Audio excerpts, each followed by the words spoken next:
Northwest suburbs likely to be pretty close to 15 degrees below zero. Jeez. That's the mercury reading. Right. The temperature. Right. Combine some winds, and we've had them over the last 24 hours, and we're going to see wind chills of about 25 to 35, perhaps as much as 40 degrees below zero. So this storm continues to be a life-threatening storm. This is not a storm. You want to be out just driving down some country road and run out of gas or get stuck in the ditch.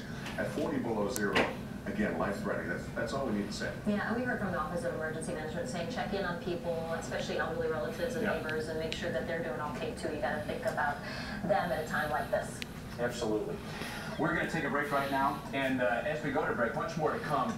Maybe you can take this picture. Great shot sent in to us of the storm early this morning, and somebody trying to take their dog to the wall. Look at this. I saw a few people like it out there last night. You got to get out there.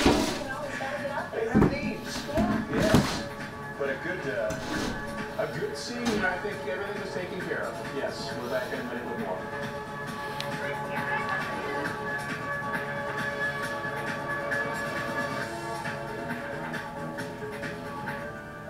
One minute you feel fine.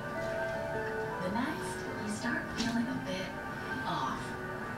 The moment you feel run down or achy, nip flu-like symptoms in the butt with oscillococcinum. Get Oscillo and feel like yourself again. Oscillococcinum. Nip it in the bud. You've got an eye for fashion, and you're creative. Imagine if you had the skills to design something like this. You can make it happen by calling the International Academy of Design and Technology. Learn all about the world of fashion.